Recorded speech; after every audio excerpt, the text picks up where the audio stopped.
Assalamualaikum warahmatullahi wabarakatuh.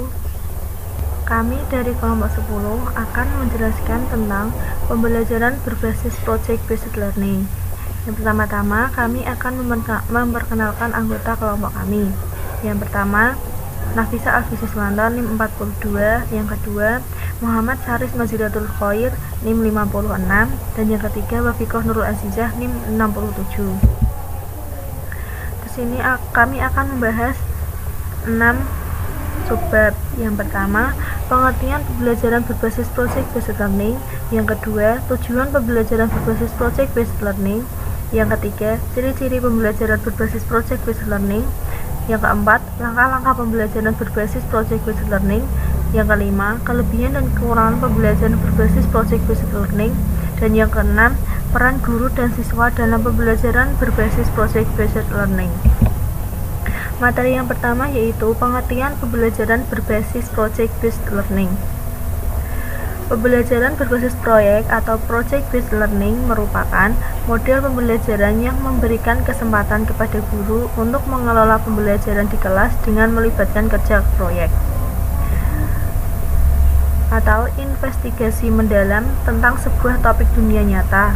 Hal ini akan menghargai bagi usaha peserta didik.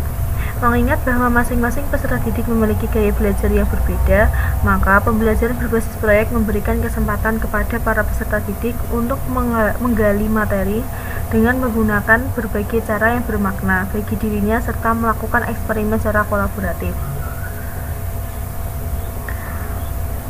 Kerja proyek memuat tugas-tugas yang kompleks berdasarkan kepada pertanyaan dan permasalahan atau problem yang sangat menantang, dan menuntut siswa untuk merancang, memecahkan masalah, membuat keputusan, melakukan kegiatan investigasi, serta memberikan kesempatan kepada siswa untuk bekerja secara mandiri.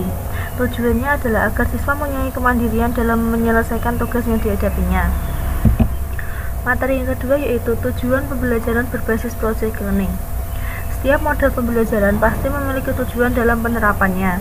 Tujuan project based learning adalah: yang pertama, meningkatkan kemampuan peserta didik dalam memecahkan masalah proyek. Yang kedua, memperoleh pengetahuan dan keterampilan baru dalam pembelajaran.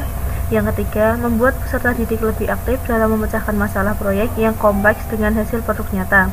Yang keempat, mengembangkan dan meningkatkan keterampilan peserta didik dalam mengelola bahan atau alat untuk menyelesaikan tugas atau proyek.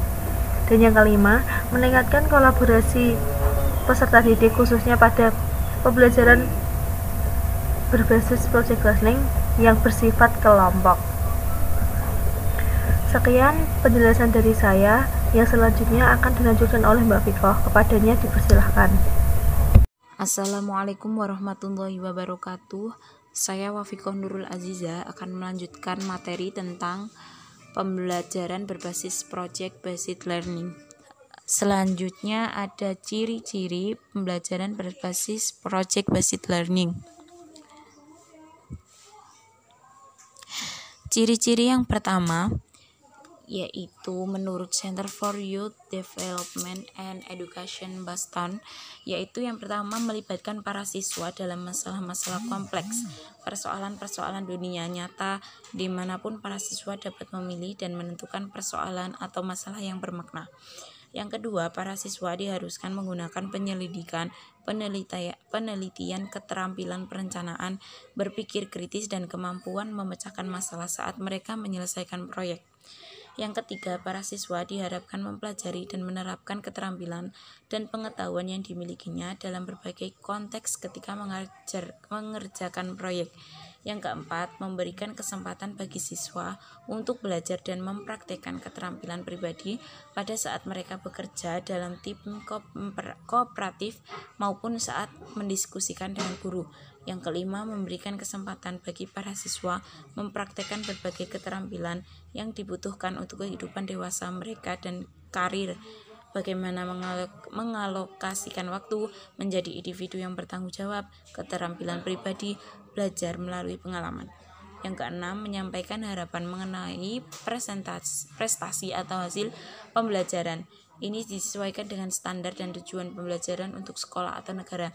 Yang ketujuh, melakukan refleksi yang mengarahkan siswa untuk berpikir kritis tentang pengalaman mereka dan menghubungkan pengalaman dengan pelajaran. Yang kedelapan, berakhir dengan presentasi atau produk yang menunjukkan pembelajaran dan kemudian dinilai kriteria dapat ditentukan oleh para siswa. Selanjutnya ada langkah-langkah dalam pembelajaran berbasis project based learning. Yang pertama ada penentuan proyek. Penentuan proyek pembelajaran dimulai dengan pertanyaan esensial, yaitu pertanyaan yang dapat memberi penugasan peserta didik dalam melakukan suatu aktivitas. Langkah yang kedua yaitu perencanaan langkah-langkah penyelesaian. Perencanaan dilakukan secara kolaboratif antara pengajar dan peserta didik.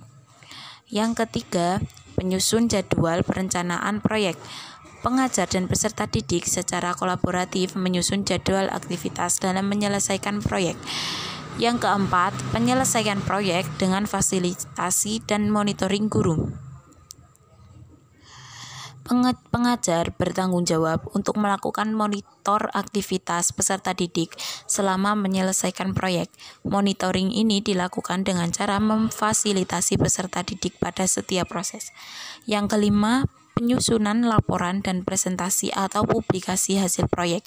Penilaian ini dilakukan untuk membantu pengajar dalam mengukur ketercapaian standar, berperan dalam melakukan evaluasi kemajuan masing-masing peserta didik. Yang keenam, evaluasi proyek dan hasil proses.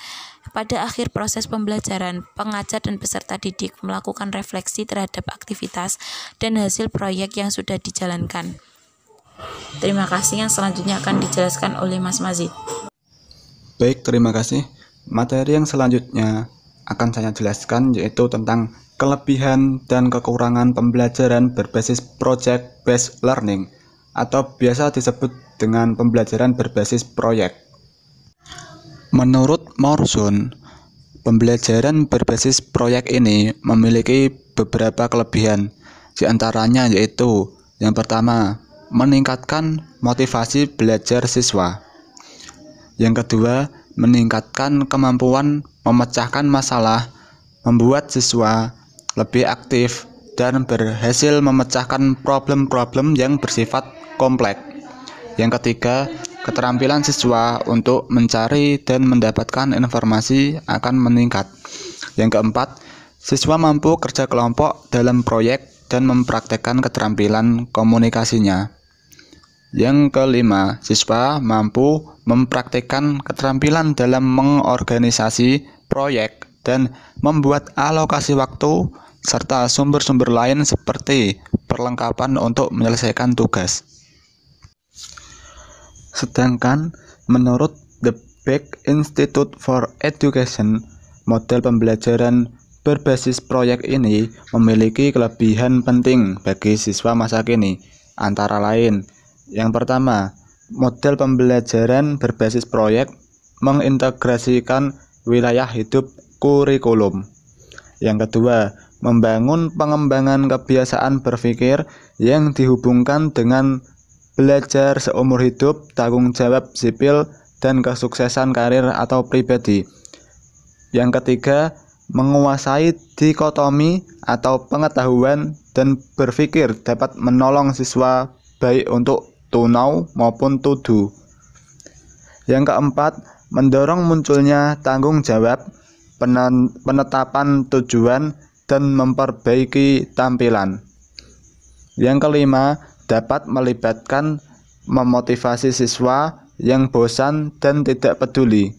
Yang keenam, mendukung siswa dalam belajar dan mempraktekkan keterampilan dalam penyelesaian masalah, komunikasi, dan pengendalian diri.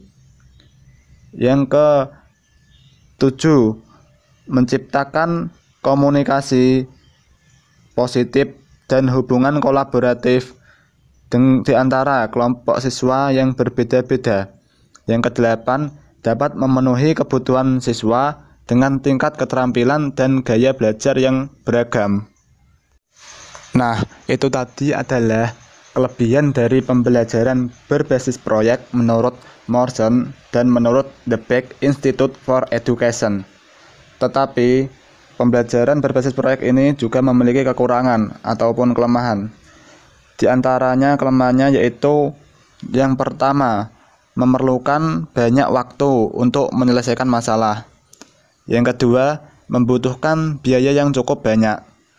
Yang ketiga, banyak instruktur yang merasa nyaman dengan kelas tradisional, di mana instruktur memegang peran utama di dalam kelas. Yang keempat, banyaknya peralatan yang harus disediakan. Yang kelima, peserta didik yang memiliki kelemahan dalam percobaan dan pengumpulan informasi akan mengalami kesulitan. Yang keenam, ada kemungkinan peserta didik yang kurang aktif dalam kerja kelompok. Yang ketujuh, ketika topik yang diberikan kepada masing-masing kelompok berbeda, dikhawatirkan peserta didik tidak bisa memahami topik secara keseluruhan. Selanjutnya yaitu peran guru dan siswa dalam pembelajaran berbasis project based learning atau pembelajaran berbasis proyek. Baik, kita masuk ke peran guru dalam pembelajaran berbasis proyek. Dalam pembelajaran ini sebaiknya tenaga pendidik itu sebagai fasilitator, pelatih, penasehat, dan perantara untuk mendapatkan hasil yang optimal sesuai daya imajinasi, kreasi, dan inovasi dari peserta didik. Jadi peran tenaga pendidik itu sebagai berikut. Yang pertama, merencanakan dan mendesain pembelajaran.